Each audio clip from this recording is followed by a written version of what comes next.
Podcast Polda Jogja.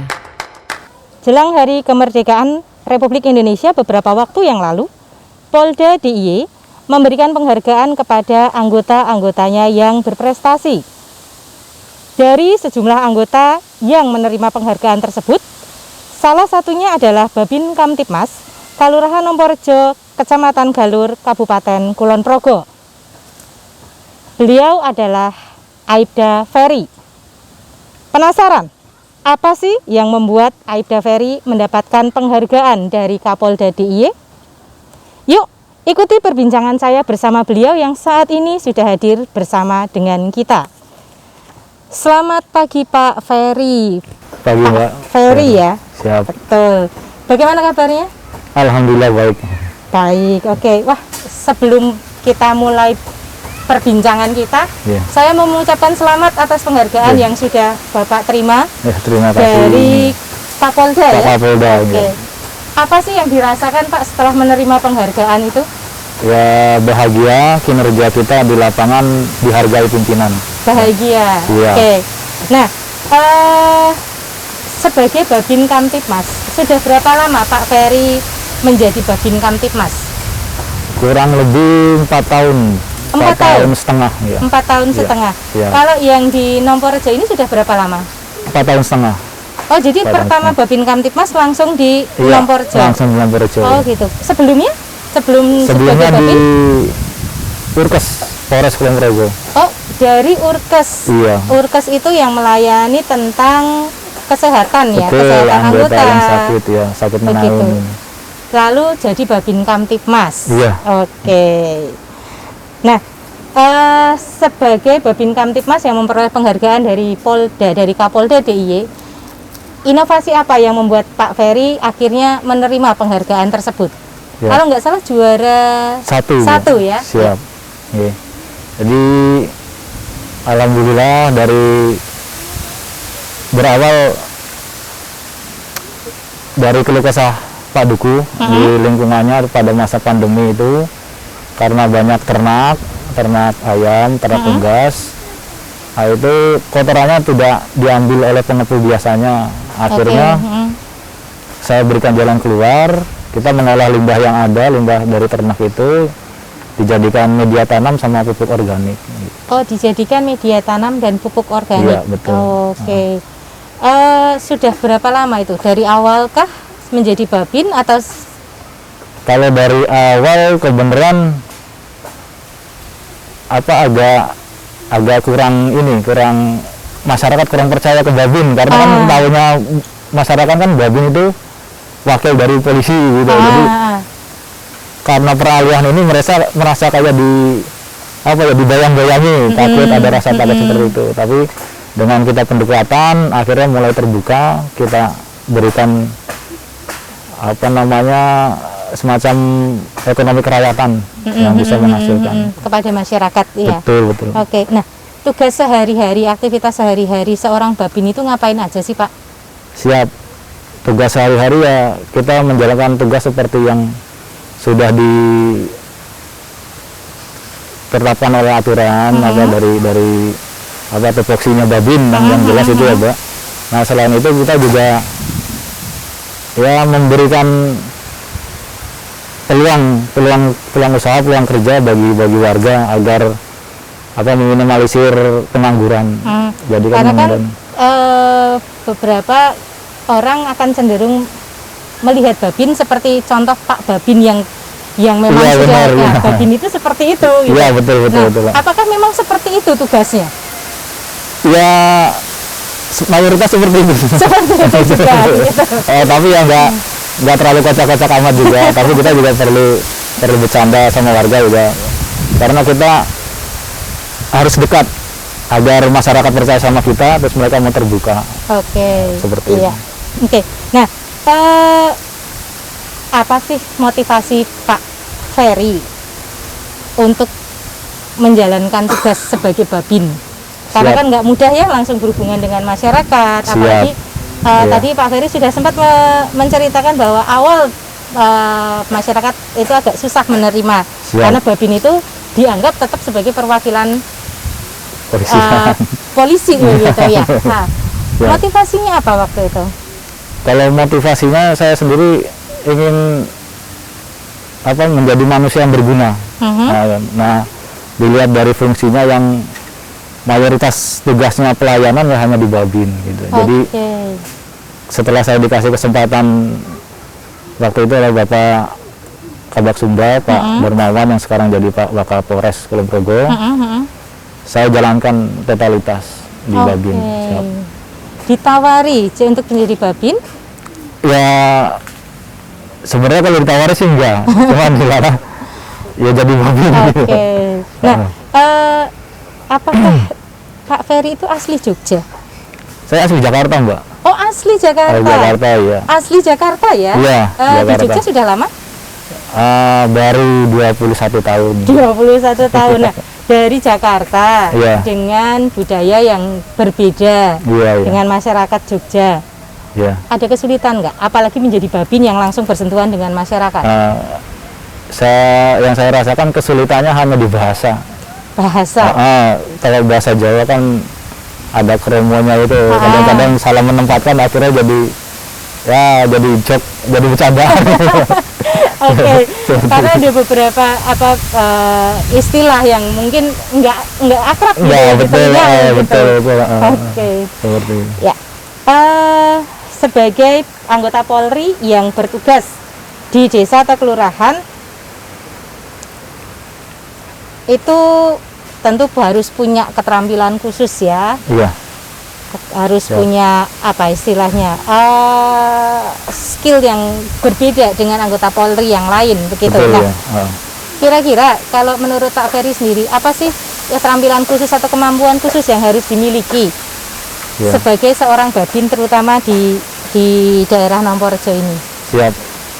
Untuk keterampilan khusus sebenarnya sudah diajarkan dari program-program Babin Kamtipmas sendiri, lewat Polda gitu, seperti pelatihan, terus Dikbang Spes. Sebenarnya di sana sudah lengkap, Mbak. Hanya kitanya mau menjalankan apa tidak, gitu aja.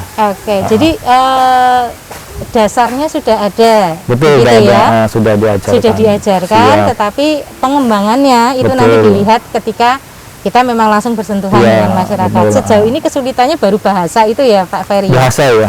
Kalau yang lain maju terus pantang mundur Maju gitu terus, ya. pantang mundur. Oke. Baik Pak Ferry, tadi sudah dijelaskan sedikit ya ide awal kenapa sih tiba-tiba Pak Ferry seorang Babin Kamtipmas itu punya ide untuk mengembangkan pupuk organik ya. Iya. Dari limbah kotoran ternak yang ada di wilayah desa di Namporejo ini. Nah, tadi Pak Ferry sempat cerita ada obrolan sedikit dengan Pak Dukuh ya, Iya. tentang mau diapakan sih limbah ini gitu. Iya, Nah, iya. apa Pak Ferry itu punya dasar pertanian sehingga akhirnya oke deh, dari obrolan dengan Pak Dukuh itu kemudian dilarikan atau diwujudkan dalam ide membuat pupuk organik ini. Iya. Jadi awalnya ya dari ilmu yang saya dapat waktu itu pelatihan Babin Pioner tahun 2018. Nah, mulai dari tahun 2018 itu saya langsung diundang Bank Sampah Kroco Pengasih, karena ada waktu lomba mereka punya kendala nggak bisa jadi media tanamnya, pupuknya itu nggak bisa jadi, akhirnya dapat juara 2. Nah, berawal dari situ saya mulai dipercaya oleh wilayah lain, oleh desa-desa lain untuk mengisi pengolahan sampah organik, gitu kan. Nah, sedangkan di sini sendiri awalnya Pak Dukuh karena masa pandemi ini mulai bingung lah, resah juga warganya, udah mulai banyak yang laporan kalau limbah hewan ternak, limbah industri tahu udah mulai menimbulkan bau karena yang biasa mengambil nggak diambil kan gitu. Nah, itu karena saya punya pelatihan di bidang organik, pertanian organik, ya saya siapa dulu kita olah aja gitu. Seperti itu. Pelatihannya berapa lama waktu itu? Pelatihan cuma nggak lama karena saya ada ketertarikan. ya setelah pelatihan itu saya pelajari jadi dari literatur apa yang resmi maupun yang hasil-hasil apa ya hasil-hasil penelitian mahasiswa baru dari UGM, dari IPB. Jadi sebenarnya itu dasarnya itu sebenarnya fermentasi, Mbak. Fermentasi, cuma karena dari bidang keilmuan mereka hanya mencari sesuai kebutuhan mereka, akhirnya seakan-akan terpotong-potong. Sebenarnya itu satu kesatuan sebenarnya. Gitu. Jadi dari situ saya mengumpulkan dari apa literatur itu, akhirnya udah seperti ini. Jadi mulai menguasai. Oke, jadi pelatihannya mungkin tidak lama, tidak tetapi lama, karena ada ketertarikan di ya, situ. betul. Kemudian Pak Ferry mempunyai ide untuk oke lah, siap, sekalian saja. betul, begitu. betul. Oke, tapi baru ini ya memang ada ketertarikan untuk mengolah begitu, atau sebenarnya ini sudah ada dari dulu, kemudian wadahnya baru sekarang? Sebenarnya dari dulu. Sebenarnya kan itu tadi yang di awal membangun kepercayaan di masyarakat itu agak susah gitu. Oke. Dari awal saya masuk sini 2016, saya coba mengolah limbah tahu tadi. Karena belum ada pelatihan babin pioner, saya berusaha membuat ternak cacing sutra. Tapi dari karena limbah tahu itu. Tapi karena ya itu tadi karena masyarakat belum percaya dengan polisi babin Katimas, ya akhirnya ya kandas gitu. Oke, nggak berjalan lancar ya. Nggak berjalan gitu, lancar ya itu kendalanya juga di situ. Oke, terus habis itu banting setir nih dari mengolah limbah tahu mau dijadikan apa tadi? Ternak cacing sutra. Ternak cacing sutra. Karena tidak berjalan dengan lancar, nggak lurus nih. Akhirnya banting setir jadi pengolahan pupuk. Ya banting setir sih enggak, Mbak. Itu kan kita menjalani. Ya yang jelas babin tuh melihat potensi desanya masing-masing. Nah itu yang kita kembangkan, yang kita tuh sifatnya mengajak, mempush warga agar mereka punya ketertarikan gitu loh. Jadi kalau kita yang sifatnya mengajak karena nggak berdasarkan ketertarikan, mereka akan kandas juga. Ya agak gitu. susah ya. Susah. Ya karena mereka mereka sendiri nggak ada ketertarikan di situ. Betul, ya. Bagaimana mungkin kita akan meminta mereka untuk mengerjakan itu? Oke. Potensi desa tadi sudah disebutkan potensi desa. Perlu pengamatan berapa lama untuk bisa menemukan potensi desa ini apa begitu? Itu perlu pengamatan berapa lama, Pak Ferry? Ya sebenarnya nggak perlu waktu lama, Mbak. Kemarin juga saya warga sini, warga Manterejo, jadi ya itu tadi saya berusaha menjadi manusia yang berguna di lingkungan sendiri. Jadi nggak lama langsung saya memetakan. Nah hanya kesempatannya aja baru ini begitu. Oke. Gitu. Nah setelah ada ide untuk kita akan mengolah limbah kotoran ternak dengan limbah tahu kemudian dijadikan pupuk. Nah respon masyarakat tadi awalnya langsung menolak atau seperti apa? Awalnya sebenarnya di sini pernah saya ajarkan, saya kenalkan, tapi karena ya itu tadi mereka masih beranggapan polisi, seorang polisi, jadi mereka lebih percaya ke PPL, Penyuluh Pertanian Lapangan. Nah pernah kejadian lucu waktu saya ngajar di sini juga itu, saya istilahnya kalau sebenarnya menurut saya itu gak sopan sebenarnya. Jadi permintaan ibu-ibu, Pak tolong kita diajarin. Nah karena mereka tahu dari luar di luar berhasil, mereka minta diajarin. Nah kira saya masuk ke sini, saya datang malah Pak ngapain ke sini gitu. Nah, itu kan tapi ya saya tetap karena profesional harus bersifat profesional gitu. Saya tetap datang walaupun di situ nggak diterima ya seperti itu, tetap saya ajarkan, sampai dari ya yang merasa berkepentingan di situ malah membelakangi saya gitu. Oh, jadi sempat ada seperti itu seperti ya? Oke. Nah yang lucunya lagi gini Mbak. Jadi setelah saya menjelaskan, seperti itu, mereka tuh pelan-pelan balik. Jadi phone out saya diambil sama dia difoto. Oh. Difoto. Iya, iya. Ya, saya bilang, biasa difoto Mbak, kita belajar bersama. Di sini nggak ada yang benar, nggak ada yang bodoh. Kita belajar bersama, kita sharing, aku bilang kayak gitu. Nah akhirnya dari orang dinas pertanian baru bisa connect gitu loh. Ya, bisa karena kan connect. dari dinas pertanian memang ya orang taunya memang ngurusin soal Betul, pertanian. Sementara betul. kok bisa seorang babin, seorang polisi nih tahu-tahu ngurusin pertanian, tahu apa Iya, ya iya, gitu. betul. Ya, mungkin anggapan pertama seperti itu. Nah, butuh waktu berapa lama sampai akhirnya masyarakat oke, ternyata apa yang Pak Ferry sampaikan, apa yang Pak Ferry lakukan itu bermanfaat loh. Itu untuk di wilayah saya sendiri tuh ya lumayan lama, lumayan lama. Tapi kalau di luar wilayah, karena saya sering dijadiin narasumber, itu udah mulai dari tahun 2018 itu. Nah mereka langsung saya sifatnya gini Mbak, apa kalau ngajar itu kalau dari narasumber, saya menyampaikan langsung praktek. Jadi harus praktek, gitu. Kalau nggak praktek saya nggak mau, gitu. Nah dari praktek itu kan nanti ada hasilnya, tetap saya pantau. Jadi proses fermentasi itu saya pantau sampai berapa hari, sampai mulai dia maksimal bisa jadi pupuk, itu saya pantau.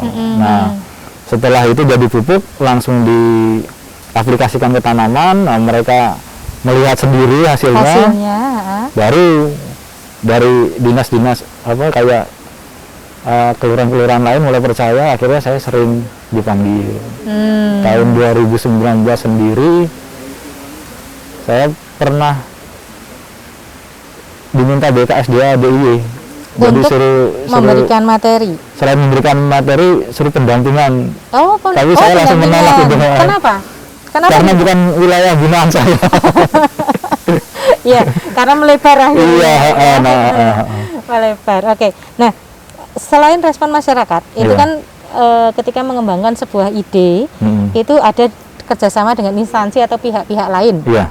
Nah, sejauh ini instansi atau pihak lain mana yang sudah mendukung Pak Ferry dalam pengembangan ide ini? Iya, kalau di Penasi itu PPL mendukung sana.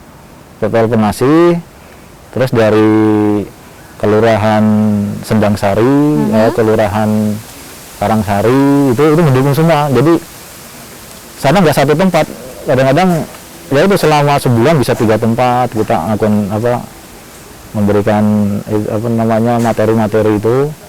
Nah, terus dari BKSDA sendiri itu pernah yang paling ini malah dari KB, penyuluh KB itu. Penyuluh KB? Iya, dari penyuluh KB itu malah Pak Ferry, pokoknya saya mendukung Pak Ferry. Jadi setiap saya ke desa nanti Pak Ferry yang saya bawa gitu. Jadi ya itu karena ada klik di situ antara petugas KB ya, penyuluh KB, ya kita jalan bersama. Gitu, ya. Tapi ya saya juga berusaha ini resmi, jadi mereka permohonan resmi ke Kapolres gitu, dan diizinkan, sementara ini diizinkan. Tadi kita sudah bahas tentang ide, sudah bahas tentang pengembangan, dan sekarang kita sedang melihat hasilnya, begitu. Nah, langkah kedepannya apa sih Pak Ferry? Ya, menaikkan nama Kulon Progo. Menaikkan nama Kulon Progo. Nah, ya itu diawali dari undangan saya menjadi narasumber di Samigalu. Dari sana kita ngeliat potensinya apa. Ternyata tuh di Kulon Progo banyak potensi yang terpendam. Gitu.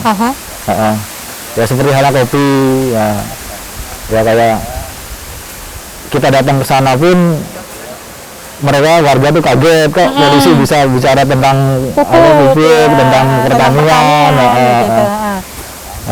Akhirnya dari situ warga Samigalu itu mulai percaya. Akhirnya setiap ada hal-hal yang baru menurut mereka, yang asing gitu ya, mereka langsung komunikasi, Pak Ferry ini ada buah ini gitu misalnya, ada buah ini, itu buah pala misalnya ya, itu buah pala. Nah, terus kalau di Samigalu buat apa gitu?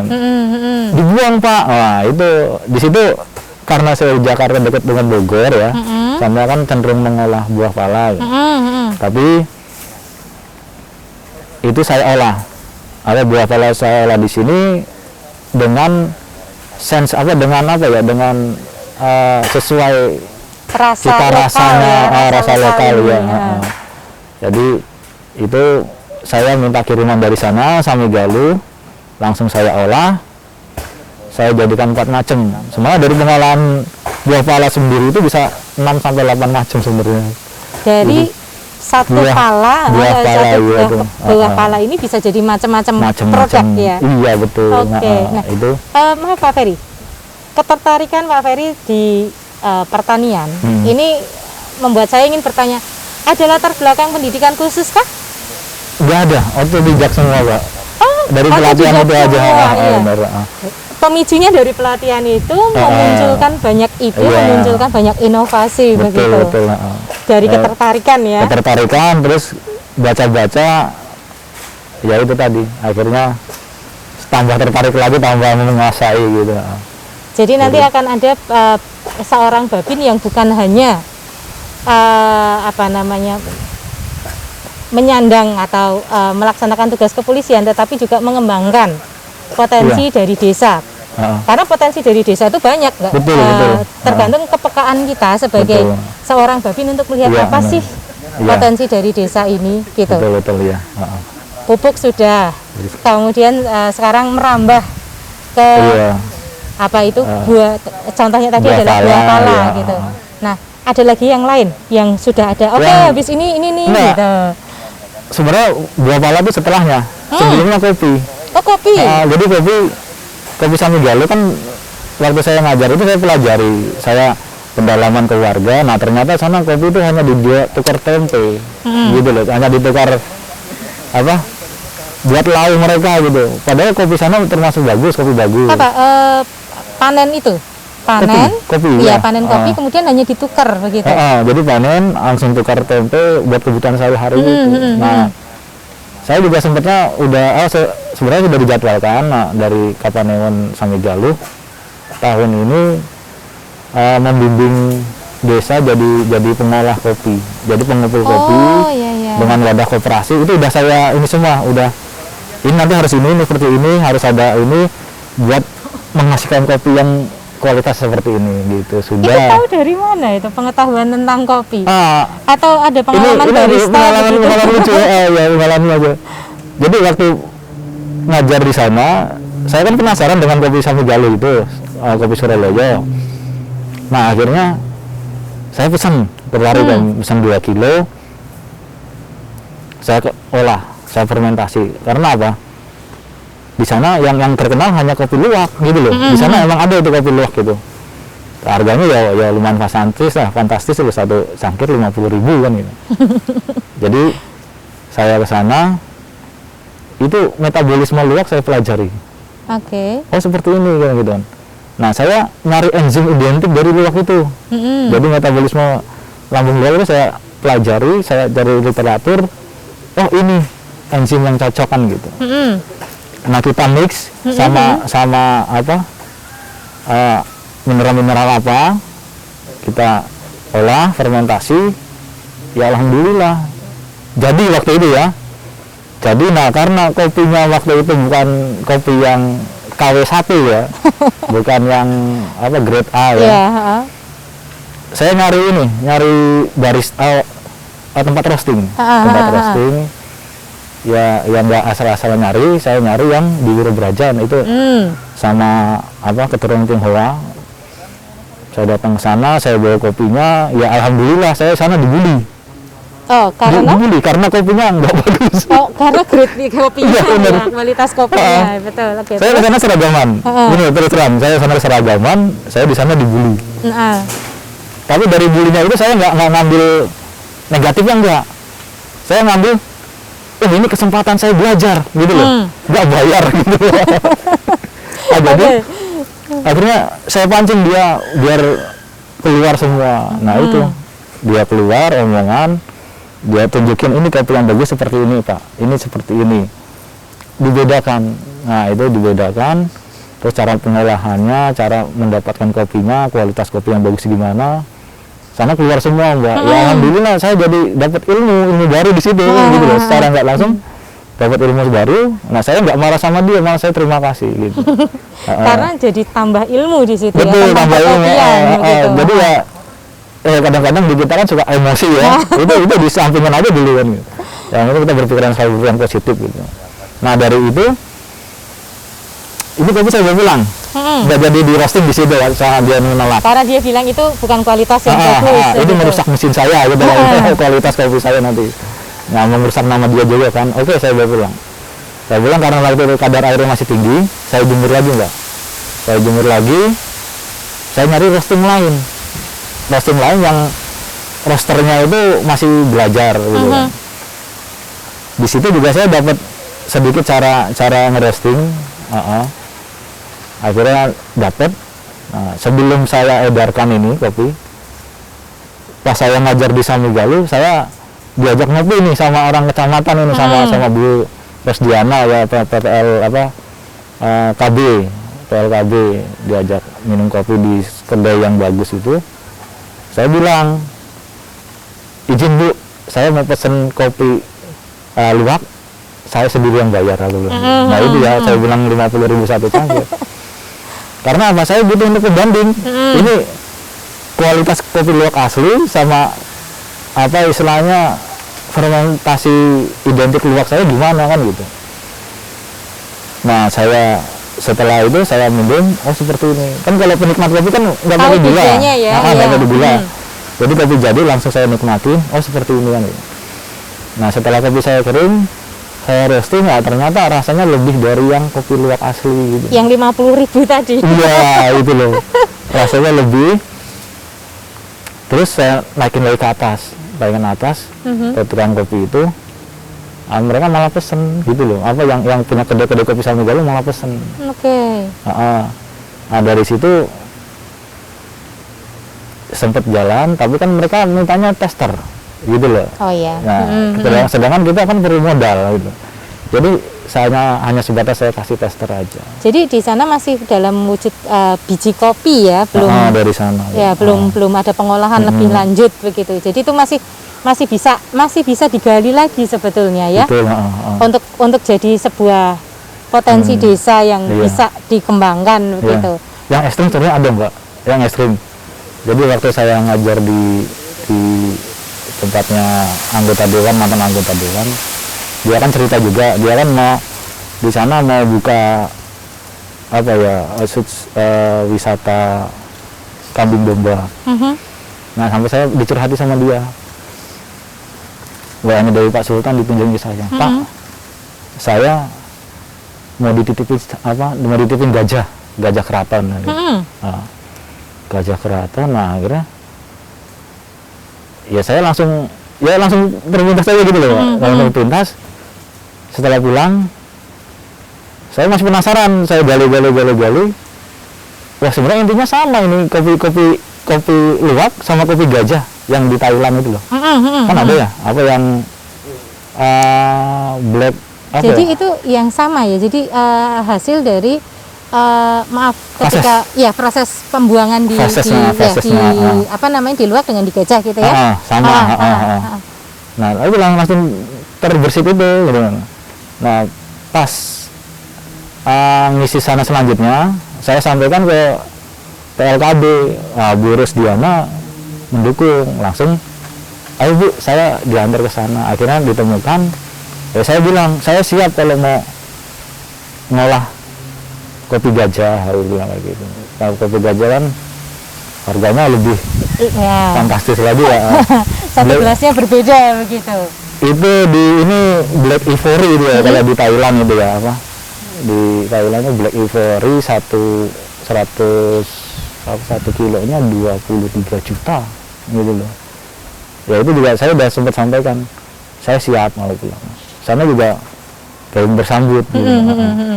Termasuk saya pelajari nanti makannya seperti apa gitu, apa yang ya itu dari yang apa keturunan Tionghoa yang di roasting tadi.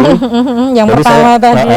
Di situ juga saya bisa, oh ini kopi nggak boleh ketemu ini, nggak boleh ini nanti rusak rasanya gitu. Saya juga belajar dari situ.